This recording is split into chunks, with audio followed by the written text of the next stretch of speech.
Quetta press club में साबिक वज़ीर आला पंजाब उस्मान बुज़दार प्रेस कॉन्फ्रेंस कर रहे हैं। हाल है उसके पेश नज़र हमने हमेशा शराफत की सियासत की है और उसको फ़रोग दी है। और आजकल की जो सियासी सूरत हाल जो आप लोगों के सामने है, उसके पेश नज़र मैं सरेदस्त सियासत से अपनी दस्तबरदारी का फ़ैसला करता हूँ। और इसके अलावा मैं तमाम स्टेक होल्डर से गुजारिश करूँगा कि वह अपनी ज़ात और पार्टियों से निकल कर पाकिस्तान के बेहतर मुस्तकबिल के लिए सोचें। यही मेरी पाकिस्तान के तमाम लोगों से गुजारिश है और मेरी नेक तमन्नाएँ भी तमाम लोगों के साथ हैं। अल्लाह ताला उन सबको अपनी हिफ्ज़ व अमान और अपनी खैरियत से रखे। पाकिस्तान जिंदाबाद। जो मुख्तलिफ शहरों में जो लोग गिरफ्तार हो रहे हैं उनके बारे में आप क्या कहेंगे? जी बिल्कुल, मेरे ख्याल में जो बेगुनाह लोग जो अरेस्ट किए गए हैं या जिनके ऊपर कोई कार्रवाइयाँ हो रही हैं, मेरी आला हुकाम से गुजारिश होगी कि उन बेगुनाह लोगों को उनके साथ नरमी के साथ ट्रीट किया जाए और उन बेगुनाह लोगों को रिलीफ दिया जाए और उनको रिहा किया जाए।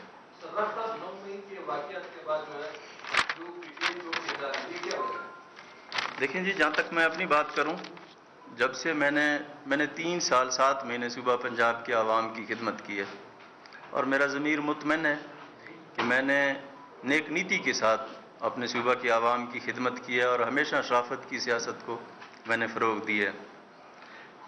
तकरीबन 14 महीने हो गए मैं अपने केसेस फेस कर रहा हूँ मुख्तलिफ अदालतों के अंदर और उनके साथ मैं अंगेज हूँ और सियासत के अंदर मैं एक्टिव नहीं हूँ, एक्टिव रोल मेरा नहीं है।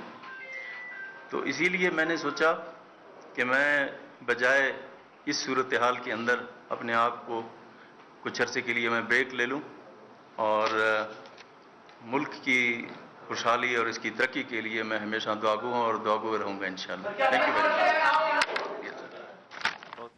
आपको बता दें कि उस्मान बुज़दार की जानिब से ये बड़ा अहम ऐलान किया गया है। सियासत से दस्तबरदार होता हूँ, लोगों को कहता हूँ, उनको ये कहूँगा कि सियासत से बाहर आकर मुल्क का सोचा जाए। मैंने नेक नियति के साथ अपना काम किया, 14 माह से सियासी केस फेस कर रहा हूँ, कुछ अरसे के लिए सियासत को खैर बात कहता हूँ। उनकी जानिब से बड़ा वाज़े ऐलान किया गया है। बिल्कुल, साबिक वज़ीर आला पंजाब उस्मान बुज़दार का सियासत से दस्तबरदारी का ऐलान। उन्होंने कहा कि 9 मई के वाक़यात की मज़म्मत करता हूँ, फौज के साथ खड़े हैं और हमेशा खड़े रहेंगे। बेगुनाह लोगों को रिहा किया जाए, सियासत में मेरा एक्टिव रोल नहीं है, मुल्क की खुशहाली के लिए दुआ गो हूं। साबिक वज़ीर आला पंजाब उस्मान बुज़दार ने प्रेस कॉन्फ्रेंस की है और सियासत से दस्तबरदारी का ऐलान कर दिया है। साथ में यह भी कहा है कि 9 मई के वाक़यात की मैं मज़म्मत करता हूं, जबकि फौज के साथ खड़े हैं और हमेशा खड़े रहेंगे। साथ में जब उनसे सवालात पूछे गए तो उन्होंने यह भी कहा कि बेगुनाह लोगों को रिहा किया जाए, सियासत में मेरा एक्टिव रोल नहीं है, मुल्क की खुशहाली के लिए मैं दुआ गो हूं। आपको बताएं कि साबिक वज़ीर आला पंजाब उस्मान बुज़दार, जिनका ताल्लुक पाकिस्तान तहरीक इंसाफ से था, उन्होंने सियासत छोड़ने का ऐलान कर दिया है, सियासत से दस्तबरदारी का ऐलान कर दिया है। 9 मई के वाक़यात की मज़म्मत करता हूं, ऐसा भी कहा उस्मान बुज़दार ने। उन्होंने मजीद कहा कि फौज के साथ खड़े हैं और हमेशा खड़े रहेंगे। बिल्कुल, उनकी जानिब से यह भी कहा गया कि मैं तकरीबन 14 माह से अपने सियासी केसेस को भुगत रहा हूं, अब यह वक्त आ गया है कि मैं कुछ अरसे के लिए सियासत से ब्रेक ले लूं। यही वजह है आज की प्रेस कॉन्फ्रेंस का जो उनकी जानिब से ये मुनक्किद की गई और उन्होंने ये कहा कि इसमें मैं सियासत से दस्तबरदारी का ऐलान करता हूं। साथ ही उन्होंने कहा जो लोग बेगुनाह हैं, उन पर जो केसेस बनाए जा रहे हैं, उनको फौरी तौर पर देखने की जरूरत है। साबिक वज़ीर आला पंजाब उस्मान बुज़दार ने सियासत से दस्तबरदारी का ऐलान कर दिया। साथ ही उनकी जानिब से 9 मई के वाक़यात की मजम्मत की गई है। उन्होंने कहा कि फौज के साथ खड़े हैं और हमेशा खड़े रहेंगे। इसी हवाले से बात करेंगे, सीनियर तजियाकार नदीम मलिक ने हमें ज्वाइन किया है। नदीम मलिक साहब, पीटीआई के एक अहम विकेट और जिनको वसीम अकरम प्लस कहा जाता था उस्मान बुज़दार, उन्होंने सियासत से दस्तबरदारी का ऐलान कर दिया है। देखिए, एक तो आजकल जितने लोग ये ऐलान कर रहे हैं, मेरी सबसे हमदर्दी है, लेकिन उस्मान बुज़दार की इलेक्ट्री के ऐलान के ऊपर मुझे इमरान खान से हमदर्दी है, क्योंकि जो कुछ उन्होंने पाकिस्तानी सियासत के अंदर बोया था उसको अब काटने का वक्त उनके लिए आ रहा है। इनको इनकी पार्टी के अंदर से इनको इनके जो बड़े वो सेम पेज के पुराने इनके साथी थे जनरल बाजवा, उन्होंने कोई 150 दफा इनको बोला था कि पूरा पंजाब 60% पाकिस्तान का, आप इसको इस तरीके से बर्बाद मत करें कि एक ऐसे शख्स को जिसको निज़ाम हुकूमत को चलाने के लिए बे का पता नहीं है, उसको आपने वज़ारत आला के ऊपर लगा दिया। इस तरीके से मुल्क आगे नहीं चल सकता। इन्होंने 5 आईजीज बदल दिए, 5-6 चीफ सेक्रेटरीज बदल दिए और हर एक बंदे को रखा और निकाला। कितनी बार कि उस्मान बुज़दार चल जाए, उस्मान बुज़दार नहीं चला। अब 9 अप्रैल 2022 से लेकर 9 मई 2023 के वाकयात तक इस शख्स का कहीं अता पता नहीं है कि ये 4 साल पंजाब का वज़ीर आला रहा है, अब कहाँ पर है। और आज अखीर ये है कि आज उसने आके एक प्रेस कॉन्फ्रेंस की है और बोल दिया है कि मैं फौज के साथ हूँ। तो खान साहब को बहुत दिली मुबारकबाद मेरी तरफ से कबूल हो कि ऐसे शख्स का उन्होंने चुनाव किया जिसका सियासत में ना कभी वजूद था ना वजूद उसका है। सिर्फ उनकी जिद और अना पूरी होगी कि 4 साल उन्होंने फरमाइशी प्रोग्राम पे उस्मान बुज़दार को पंजाब को बर्बाद करने के लिए वज़ारत आला की कुर्सी पे बैठाए रखा।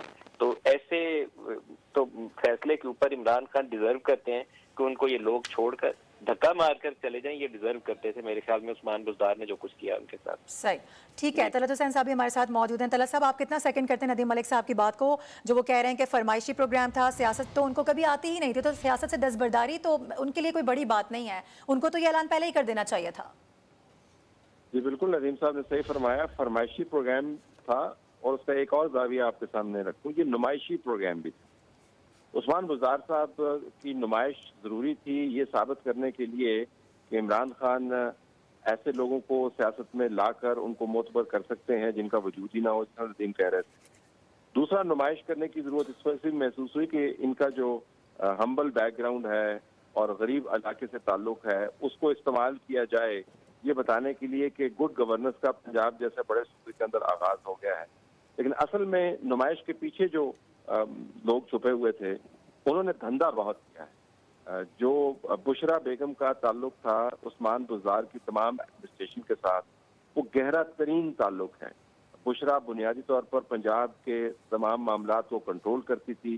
उसके साथ फराग गोगी का ताल्लुक उससे भी ज्यादा गहरा था। तो इमरान खान ने उस्मान बुज़दार को फरमाइशी और नुमाइशी दोनों प्रोग्राम्स के लिए रखा हुआ था, और अंदर खाने वो आराम से बैठ के अपनी बेगम के जरिए इस सूबे को चलाते थे। उस्मान बुज़दार साहब के रिश्तेदारों ने भी माशाल्लाह खूब हाथ से धोए हैं इस बहती गंगा में। उनके खिलाफ जो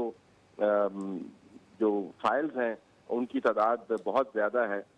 इसी बहती गंगा में परवेज इलाही साहब ने भी उस्मान बुज़दार की कमजोरियों का फायदा उठाते हुए अपने मामलात बड़े सीधे किए। तो उस्मान बुज़दार एक ऐसा साइज था जो तमाम जो सियासी मफादात है उस पर फिट बैठता था। आज बहरहाल जिनको इमरान खान वसीम अकरम प्लस कहते थे, वो मुकम्मल तौर पर माइनस हो गए। माइनस तो वो पहले ही थे, उनको प्लस करने में इमरान खान का बड़ा किरदार था। आप अंदाजा करें कि पाकिस्तान का जो सबसे बड़ा फास्ट बॉलर है, जो ज़ाहिर इमरान खान के बड़े सपोर्टर भी हैं, उनका इस्तारा इस्तेमाल किया है उस्मान बुज़दार जैसे शख्स को मुतारफ करवाने के लिए। तो उस्मान बुज़दार की एक खास यूटिलिटी थी, वो यूटिलिटी इस्तेमाल हुई, लोग उससे मुस्तफीद हुए, और आज उस्मान बुज़दार जैसे लोग जो हैं, जी बिल्कुल नदीम साहब ने सही फरमाया, फरमाइशी प्रोग्राम था। और उसका एक और जाविया आपके सामने रखूं, ये नुमाइशी प्रोग्राम भी था।